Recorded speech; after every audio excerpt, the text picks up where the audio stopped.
Dan saya mute-kan dulu mikrofon supaya tidak ada gangguan dalam perkongsian ilmu kita pagi ini. Kejap lagi saya akan share screen ya. Kita mulakan dengan doa seperti biasa dulu. A'udzubillahi minasyaitonirrajim. Bismillahirrahmanirrahim. Alhamdulillahirabbil alamin.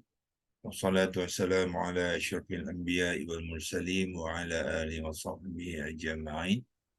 اللهم افتح علينا حكمتك وانشر علينا من خزائن رحمتك يا ارحم الراحمين يا فتاح يا عليم افتح قلوبنا فتوح العارفين وارزقنا فهم النبيين والهام الملائكة المقربين اللهم نوّر بكتابك أبصارنا واشرح به صدورنا واستعمل به أبداننا واطلق به ألسنتنا وقوي به أجناننا واسرع به أفهامنا وقوي بعزامنا بحولك وقوتك فإنه لا حول ولا قوة إلا بك يا أرحم الراحمين رب اشرح لي صدري ويسر لي أمري واحلل عقدة من لساني يفقهوا قولي أما بعد.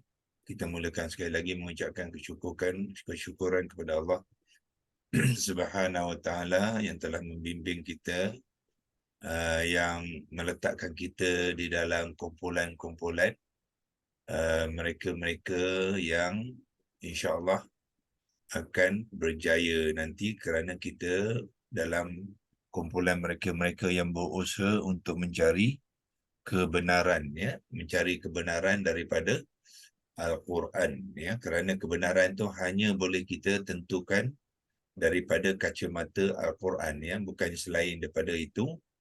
Kalau kita tanya kawan kita untuk mencari kebenaran, belum lagi tentu ya, ataupun kita cari dalam internet dapatkan artikel-artikel dan bacaan-bacaan selain pada Al-Quran, itu belum tentu lagi kebenaran ya. Selain pada Al-Quran tu Allah kata adalah ciptaan manusia ya. So kalau manusia itu beriman dan beramal saleh, kuat pegangan dia, taat kepada Allah, kita boleh terima sumber. Tetapi kalau mereka itu tidak memahami Al-Quran, tidak taat ya, dan tidak rapat dengan agama, kemungkinan besar maklumat yang kita cari itu tidak tepat dan tidak boleh dijadikan kebenaran ya. Sebab itu penting untuk kita kembali kepada Al-Quran dengan memahami ya, setiap kalimat di dalam Al-Quran tu. Tuan-tuan kena mahirkan ya, dalam Al-Quran tu ada berapa? 77,437 kalimat. So bermakna memang kita semua kena kenal ya 77,437 kalimat tu, supaya kita dapat menggunakan Al-Quran tu menjadikan panduan dalam kehidupan kita ya. Ramai di antara kita kadang-kadang kita pergi kelas, kuliah dan sebagainya, di mana kadang-kadang ustaz menggunakan rujukan-rujukan buku-buku ya, buku-buku dengan penulis-penulis yang tertentu ya, tetapi Al-Quran kita tidak faham ya. Buku-buku juga adalah penulisan kita sebagai manusia. Saya pun ada tulis buku ya, tapi dia buku saya berbanding Al-Quran jauh bezanya ya, iaitu pentingnya Al-Quran tu. Maknanya kalau kita nak merujuk kepada buku, boleh, bukan tak boleh ya, tetapi pertama sekali fahamkan Al-Quran tu dulu, supaya dia tidak terbalik ya. Terbalik ni apa maksudnya? Buku kita pelajarinya dengan baik, dengan teliti, dengan kefahaman, kadang-kadang kita bincangkan ya, tetapi Al-Quran kita masih lagi lemah. Itu maknanya kita meletakkan sesuatu tidak pada tempatnya. Kita kena hebatkan dulu Al-Quran. Apabila kita hebat Al-Quran, kefahaman ya, kita membaca buku, itu betul caranya. Ya, bukan sesuatu benda tu kita bukan tak betul melakukannya, tetapi dia tidak tepat pada konteks dia. Konteksnya ialah pastikan kita Al-Quran tu nombor satu dulu ya. Kita mahir dia, kita kenal dia, kita faham dia, barulah kita pergi rujuk kepada buku-buku yang lain supaya pemahaman kita kepada apa yang dituliskan oleh pengarang-pengarang dia selaras dengan ilmu Al-Quran. Jadi kita boleh baca dia dan kita boleh analisa dia dan kita akan tapih dia mengikut perspektif Al-Quran. Ya. Tetapi kalau kita tak ada ilmu Al-Quran, kita baca saja, kemungkinan besar kita akan menerima pakai saja ya, tanpa kita betul-betul memahaminya. Ya. So semoga kita sentiasa minta bantuan daripada Allah untuk untuk mengaturkan ya arah tuju perbuatan kita seharian dan juga usaha kita mencari ilmu tu dalam keadaan yang baik dan teratur ya, insya-Allah. Okey, saya terus kongsikan skrin seperti biasa dan sebagai ulang kaji, kita mengetahui kita masih lagi di dalam berkongsikan ayat ke-10 ya, ayat ke-10 surah Al-Baqarah, fi qulubihim maradun fazadahumullahu marada walahum azabun alimun bima kanu yakzibun ya. Jadi kita sudah sampai ke walahum azabun alim. Kita telah kupaskan walahum dan telah pun membuat pembentukan kalimah walahum. Kemudian semalam kita memulakan mengenal kalimah azabun ya, dan azabun ni biasanya kita akan kupaskan sekali ataupun syarahkan sekali dengan alimun, sebab ya pertalian yang dipanggilkan mausuf wasifah ya. Azabun adalah isim mausuf dan alimun adalah isim sifat kepada azabun ya. So jangan pecahkan dia ya, bila mensyarahkannya perlu dia disyarahkan sekali ya. Dan yang terbaiknya ialah tiga ni kena buat sekali ya. Walahum, jadi bagi mereka tu mesti ada dia punya subjek dia ya, subjek matter dia apa, azabun alimun ya. So kita kongsikan dulu hasil kerja kita semalam, iaitu kita telah menyimpannya ya di dalam screenshot ya. Kita dekat komputer ni, komputer tu kita tekan butang print screen dipanggil ya, print screen, PRT SC. Biasanya dia belah atas sekali. Kalau tuan-tuan tengok kekunci komputer, biasanya dia belah atas sekali, row belah atas ya. Dia sama dengan dengan beberapa butang-butang lain tu ya. Dia dia tulis PRT screen. Itulah kalau kita nak menyimpan apa yang ada di paparan skrin kita ya. Bila kita tekan print screen tu, simpanan tu dia akan simpan dalam folder screenshot dalam komputer tuan-tuan ya. Jadi tuan-tuan kena pergi cari dekat dipanggilkan file explorer ya. File explorer biasanya dia tunjukkan dengan bentuk folder yang kuning ni ya. So tuan-tuan buka di situ. Lepas tu pergi dekat menu file explorer belah kiri ni yang nampak banyak-banyak folder semua tu, cari screenshot ya. Dalam konteks komputer saya dia ada sinilah. So bila saya tekan screenshot tu ya, so dia senaraikan semua yang telah kita simpan dengan menggunakan print screen tadi mengikut tarikh dia ya. So kalau semalam tarikh 26, jadi simpanan semalam ialah yang ni lah, yang tulis screenshot 26 hari bulan 7 tahun 2023. Jadi itulah bila saya buka tu dia paparkan inilah yang hasil daripada simpanan yang tu ya. Kalau tuan-tuan nak lebih kemas, sebab dia semua sekarang ni kita tak tukar nama file dia, so boleh tukarkan dia ya, tukar supaya dia menjadi rujukan lebih kemas lah. Sebab sekarang ni tak ada nama, jadi kita tercari-cari juga ya. Tapi nasib baik 26 hari bulan tu ada satu saja. Jadilah, tapi tuan-tuan boleh tukarkan nama file tu ya. Okay, mungkin saya kongsikan sebab ini perlu ya, sebahagian daripada kemahiran penggunaan digital dalam kita belajar Al-Quran ni, ya, kita juga perlu tahu menyimpan dan menamakan fail tu, ya. Supaya lain kali kalau kita nak buat rujukan dia lebih berkesan, lebih cepat lah, ya. So fail ni kita inilah kandungan fail tu.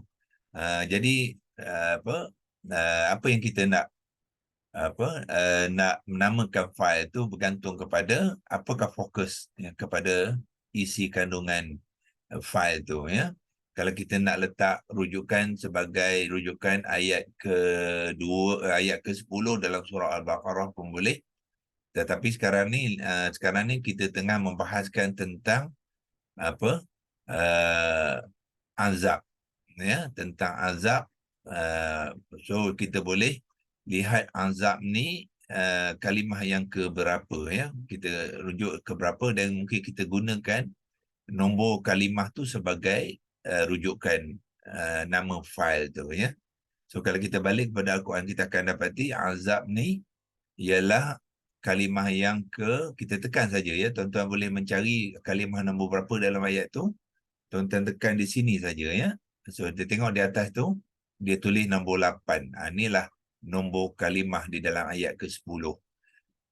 Jadi kita senang nanti kita nak buat rujukan, iaitu 2 10 8, ya. Kita buat rujukan itu supaya kita dapat mencari fail itu dengan baiklah, ya. Jadi kita balik kepada folder tadi, screenshot, kita boleh tukarkan nama dia screenshot ni ke right click saja. Tuan-tuan buat right click, bergantung kepada menu yang ada. Kadang-kadang rename terus ada di sini, kadang-kadang tidak ada. So dalam konteks komputer saya ni, saya kena tekan di sini, ya, show more option ni. Rename dia, nak tukar nama tu ada dalam ni. So tekan di situ dan rename, ya. Ambil rename. So rename tekan, dia akan highlightkan tu mana kita boleh tukarkan file tu, ya. So kita tukar tadi ialah kita rujuk dia ada Al-Baqarah. Kita namakan dia punya surah dia, ya.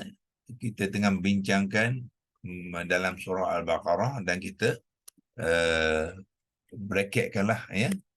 Bracket, lepas tu kita ikut susunan tadi 2. Tetapi file naming ni dia tak menerima colon, ya. Dia tak menerima colon. So kita gunakan hyphen saja, 2, 10 dan 2 sebagai rujukan kita, ya. Rujukan kita. Nah, kita tengah membincangkan, sorry, itu bukan 10 tadi, ialah 8, ya. Kalimah yang ke-8. Tu azabun tu ialah 8. Kalau tuan-tuan nak jelas lagi, mungkin tambah sikit dalam, tulis azabun tu dalam Rumi, ya.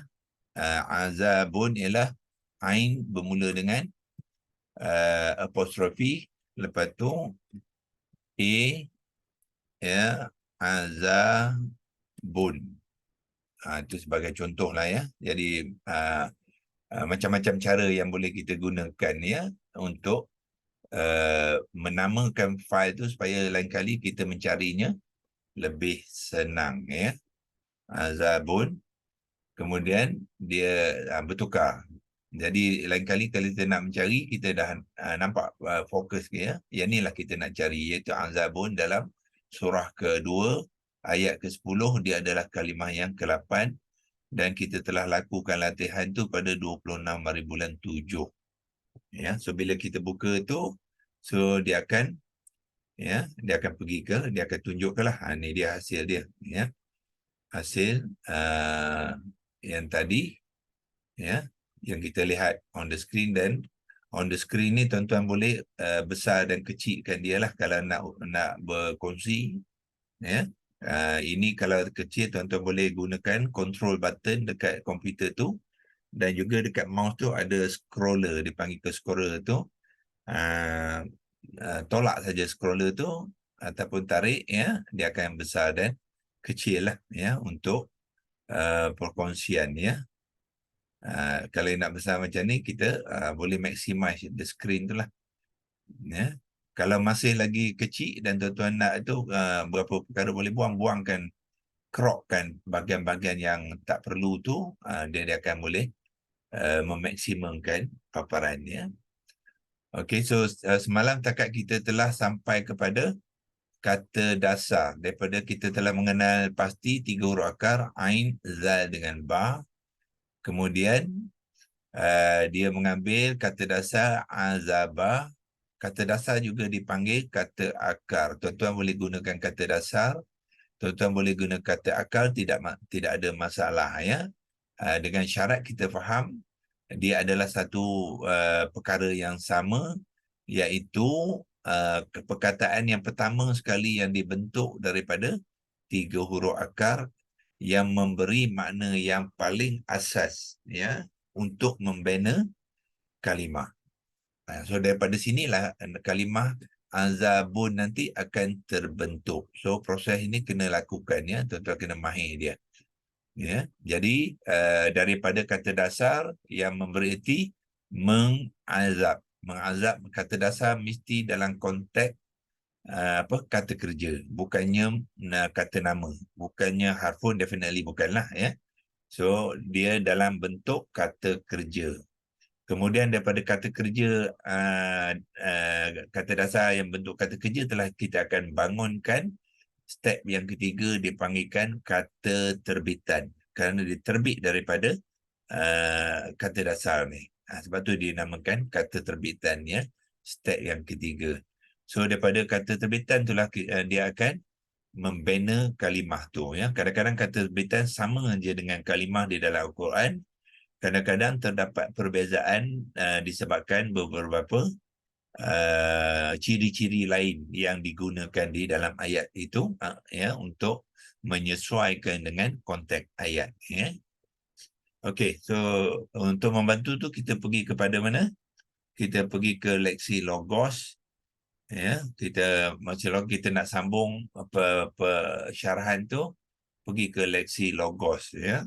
Leksi logos kepada mereka yang mengikuti workshop leksi logos petang ni kita ada workshop praktikal leksi logos pukul 2.30 ya. Semalam saya telah hantar kepada rakan-rakan yang telah daftar tu slide untuk mereka buat latihan sebelum datang ke workshop ya. Jadi dengan latihan tu mereka lebih familiar lah ya, lebih familiar.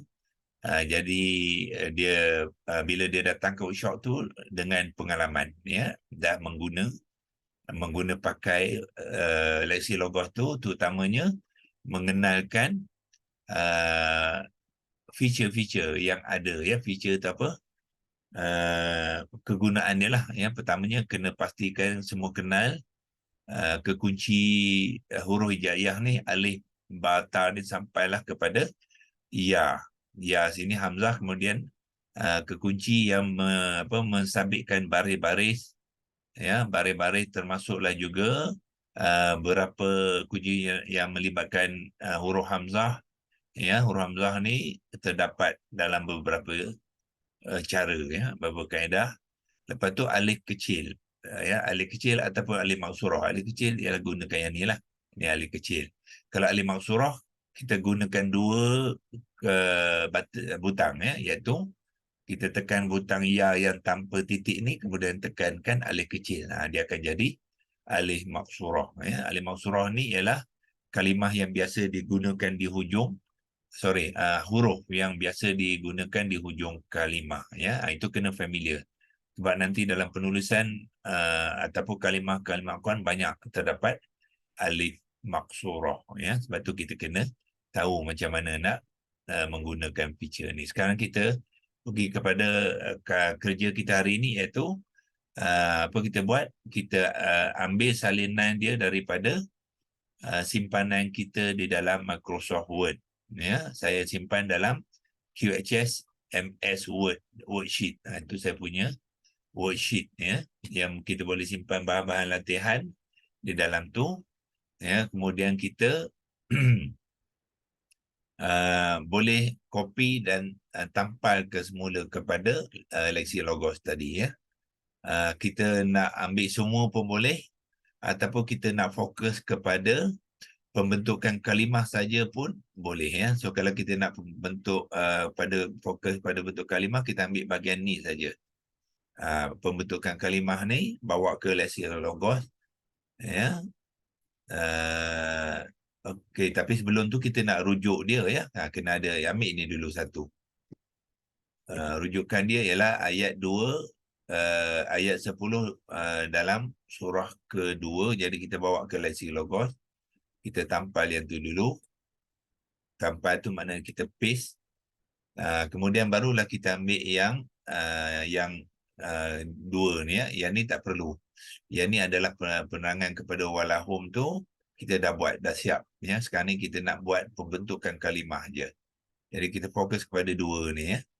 Iaitu pembentukan kalimah walahum, and then pembentukan kalimah azabun, dan akhir sekali pembentukan kalimah alimun ya. So kita kopikan dia, pergi ke leksik logos, masukkan line yang kedua, pastekan dia, Ctrl V ya. Ctrl V. Ya, itu caranya. Jadi kita sambung saja hari inilah. Ya, iaitu kita telah mengupas kata dasar. Sekarang ni step ketiga kita nak buat kata terbitan ya. Kata dia nanti dah kita ada dapat kalimah tu dan kita letakkan penerangannya dalam bracket dan macam ni nantilah ya, iaitu untuk kata terbitan. So bagaimanakah kata terbitan dibentuk ya? Kata terbitan dibentuk melalui acuan ya, melalui acuan. Kadang-kadang ada juga kalimah yang tidak ada acuan, tapi prosesnya dia kita letakkan melalui acuan ya. Jadi maknanya azabun ni ya adalah kata terbitan daripada azabah melalui acuan. So persoalannya untuk azabun ni adakah acuan dia? Ya, adakah acuan dia? Ya, macam mana kita nak mengenal acuan tu? Tuan-tuan cari di dalam template QHS vocabulary yang saya sudah kongsi kepada tuan-tuan ya. Cuba inilah semua acuan.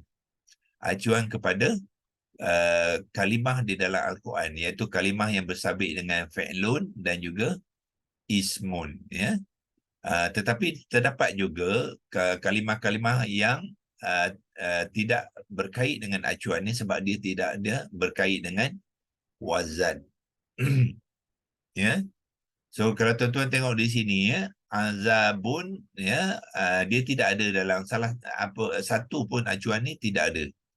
Ya, tidak ada di dalam acuan untuk membina kalimah azabun. Sebab azabun ni ialah yang purple ni tuan-tuan boleh ignore lah sebab ini adalah fi'lun ya. So memang dia tak ada dalam kumpulan yang belakangan ni ya. Kalau ada pun dia dalam kumpulan ismun sebab dia kalimah ismun. Ya, tapi kalimah ismun acuan yang berkait dengan wazan ada 3 saja. Isim fa'il, isim maf'ul dan isim masdar. Ya. So kalau kita tengok ni ada tak azabun punya acuan ya. Azabun macam mana kita nak mencari acuan azabun? Tukarkan 3 huruf akar tu kepada huruf fa, huruf ain dengan huruf lam ya. Dia akan jadi apa? Kalau azabun dia akan jadi fa'alun. Itu acuan dia. Ya, fa'alun ya. So kalau tuan-tuan tengok di sini tidak ada ya.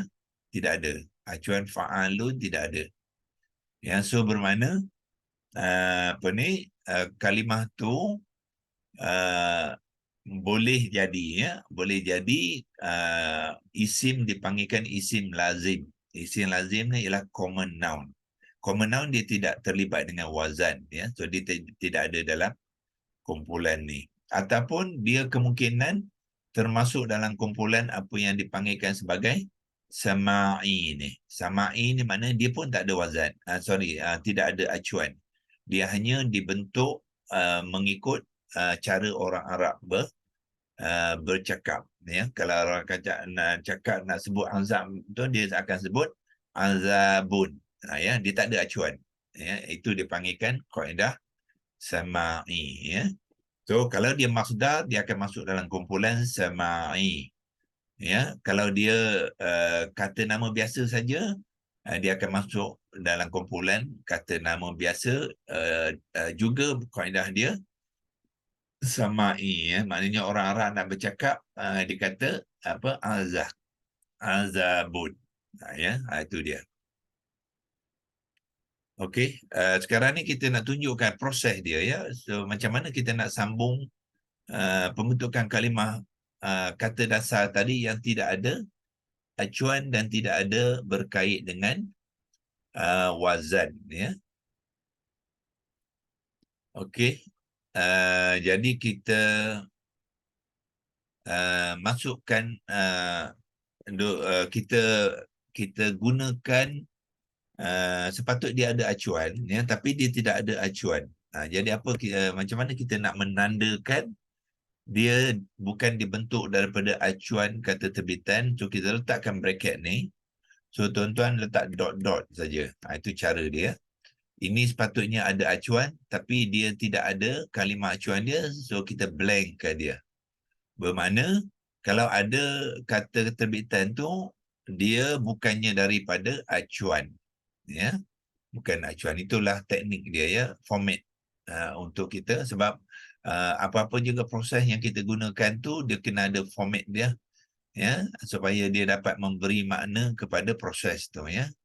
Jadi kita format untuk kita mengatakan satu kata terbitan yang dibentuk daripada huruf akar ni, huruf akar, kemudian kata dasar, tetapi tidak ada acuan, kita tandakan dengan bracket dan dot kepada acuan tu, ya. Lepas tu barulah kita tuliskan kata terbitan dia ialah azabun. Ain baris atas, zal baris atas, alif dan ba yang dhammatain, ya. So ini adalah kata acuan tapi dia kata terbitan tapi dia tidak ada apa?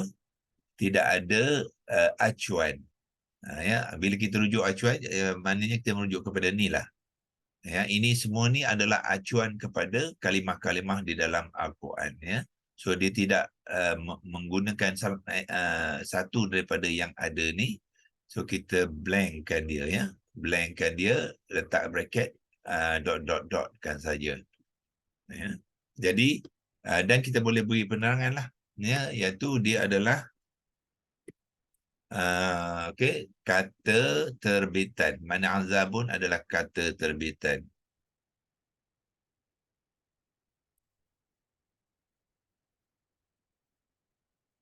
Ba, ya, ta, non, ya. Kata terbitan. Bila kata terbitan dia mesti ada makna, ya. Kita berikan makna dia. Daripada azabah makna dia mengazab dalam bentuk kata kerja. Sedangkan kata terbitan ni ialah dalam bentuk apa ni, kata, kita kalau nak terangkan kita boleh apa ni, kata terbitan jenis, ya. Kata terbitan jenis dia ialah kata isim. Masukkanlah isim lazim. Isim lazim. Lam, alif, zai, mim. Lazimun. Itu nak menerangkan jenis azabun tu adalah isim lazim, ya, common noun, iaitu apa? Penyeksaan. Satu penyeksaan ataupun satu apa tu? Bukan penderaan lah, ya, balasan lah kepada seorang yang melakukan sesuatu tu, dia dibalas, ya, dengan seksaan lah, ya. Okey, so kita nak dia dan common noun dia tidak terlibat dengan, dia tidak terikat dengan apa, dengan wazan, ya. Sebab tu dia tak ada dalam kumpulan acuan tadi, ya. Dan kita boleh beri makna dia iaitu apa, penyeksaan, ya, seksaan lah, ya. Seksaan.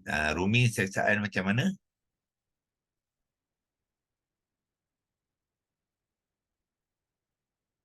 Okey, kita okey, kita boleh cek tulisan tu betul ke tidak lain kali, ya. Boleh cek dengan dictionary apa, Dewan Bahasa yang Jawi itu, tapi sementara ni kita buat dulu yang terbaik yang kita rasa ya. Saya pun kena check dulu nanti untuk melihat apakah sebenarnya ejaan dia, tapi kita gunakan seksaan biasanya akan mengambil itu seksa dan kita tambahkan hamzah qata' tu dengan nun ya, seksaan. Ya. Okey, so itulah makna kepada azab ya.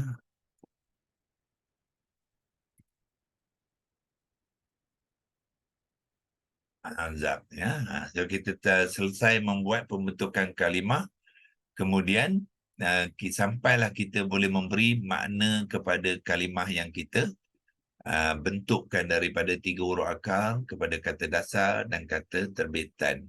So dalam Boleh buat pembetulan Ustaz. okey. Tak ada ya tak ada. Sin Tak ada ya. tak ada ya. Oh, Sin dia kaf terus kekal ya. sin Okey, yang kaf pelik. sin hamzah qata'. Hamzah qata'. Hamzah qata' nun. Di sini hamzah qata' ya. Hamzah qata'. Yang ni ya. Ya. Tak ada hamzah qata' itu. Tak ada hamzah tu. Itu. Okey ya. So macam mana dia bunyi C ya kalau tak ada ya ya. Ya. Tapi tak apalah, itu cara dia ya. Cara nanti QHS ni kita sebenarnya ada cara kita ya. Kita tak ikut saja ya. Sebab kalau saya ikut ni dia jadi saksaan ya. Saksaan. Tapi untuk sekarang ni Tuan Besar tu dia check sebab dia ada dia punya sumber tu, dia kata tak ada ya ya. Untuk sekarang ni saya gunakan ya. Saya gunakan ya tu bukan nak katakan betul, tapi itu format QHS. QHS ni dia tak ikut saja ya. Dia akan ada cara dia sendiri. Sebab bagi saya kalau tak ada ya, nanti dia boleh dibunyikan sebagai apa? Saksaan. Jadi untuk mengelakkan dia daripada bunyi saksaan tu saya tambah ya. Ni Ustaz, bukan. Ini tadi kita eja SIK, sik. Ya. Tapi kalau kita tukar kepada seksaan, dia jadi sinia off. Okey, so betul ya. So dia yang itu dia sama ada ya dengan qaf lah. Ini yang qaf dengan ataupun yang tadi. So ini yang lebih baik saya rasa, qaf. Seksaan. Ya, so tapi dia masih lagi tak ada ya di situ ya. Ada, sekarang ni adalah kalau eja yang SEK, ada Okey, so maknanya kalau qaf dia ada ya lah. Ada ya. Okey, so ini lebih tepatnya. Okey, so yang ni Lepas tu kita kalau gunakan hamzah qata' tak jadi lah, dia jadi alif hamzah. Sini ini hamzah qata' betul berkaki tak alif ada, tak ada dia alif hamzah. Okey, so yang tadilah alif kemudian hamzah ya. Yang ini Okey. ada hamzah. So ini ejaan yang sebenar lah. Seksaan. Seksaan ya. Okey. Okey, so kita gunakan ejaan ni. So sambil kita menulis tu kita akan belajar juga Jawi dia ya. Sebab ramai di antara kita sekarang ni kurang mahir dengan Jawi Melayu sebab kita dah banyak sangat romanize ya. Bahasa Inggeris kita, bahasa Melayu pun dirumi ke dah. Jadi original bahasa Jawi kita seolah-olah terpinggir ya. Elok tuan ambil peluang ya sambil kita belajar bahasa Arab Al-Quran ni, tambah nilaikan dengan kemahiran bahasa Melayu Jawi. Sebenarnya orang-orang Melayu dulu dia tak ada Rumi ya, dia semua Jawi ya. Tetapi bila sejak British datang tu barulah kita didedah dengan ni bahasa tulisan Rumi ya, dan semalangnya kita tinggal pula tulisan Jawi kita yang original tu. So sekarang ni kita nak kalau boleh nak galakkan tuan-tuan balik kepada bahasa asal tulisan bahasa Melayu Jawi tu, iaitu tulisan kita yang original ya. Kita ada kekuatan sebenarnya tapi kita tinggalkan disebabkan perubahan yang berlaku dalam kehidupan orang Melayu ni. Sayang sekali lah. Okey, hari ini dah sampai 7.50, jadi saya sudahi di sini saja, iaitu dengan pembentukan azabun ya. So bermakna besok kita akan sambung pembentukan alimun ya. Pembentukan ali itu untuk melengkapkan pembentukan tiga kalimah ni ya. Dan apabila kita melengkap tu, maka kita boleh menterjemahkan ya, menterjemahkan perenggan ni lah, kita panggil perenggan sebab dia sebahagian daripada ayat ya. Kita sudah buat pembentukan komponen, kita dah buat pembentukan kalimah, jadi lepas tu kita boleh memberi makna dan menterjemahkan keseluruhan tu supaya kita faham konteks dia di dalam ayat itu ya, insya-Allah. Ya, okey, terima kasih pada Tuan Besar ya yang membantu kita sambil ni. Nah, cuma saya nak, sebelum saya tutup, saya nak beritahu tuan-tuan macam mana nak check ya. Nak check azaba ni ya, azaba ni sebab kata dasar ya, kata dasar dia ada 3 wajah. Ingat ya. Kata dasar dia ada 3 wajah, iaitu fa'ala, fa'ila dengan fa'ula. Mana huruf kedua ni boleh jadi baris atas, boleh jadi baris bawah, dan boleh jadi baris hadapan ya. So tuan-tuan boleh check dekat mana, beberapa tempat. Pertama sekali check dekat korpus ni ya, korpus.com, qurankorpus.com ni, pergi kepada bahagian word by word ni, pilih surah yang betul, iaitu surah Baqarah ayat ke-10 ya. Sini tuan-tuan pilih 10 dan tekan go ni, dia akan tunjukkan ayat ke-10 tu, kemudian cari azabun tadi, tekan di sini ya, dia akan beri maklumat kepada kita. Ni azabun, ni 3 huruf akar dia, ain, zal dengan ba ya. Azal membina kalimah azal sini dia terang dia adalah isim marfu ya. Jadi dia tak detail ya, dia tak detail. Bagi QHS kita akan detailkan lagi, isim ni banyak jenis, jadi dia sebenarnya isim lazim ya, isim lazim. Jadi macam mana nak mencari 3 huruf akar tadi tuan-tuan?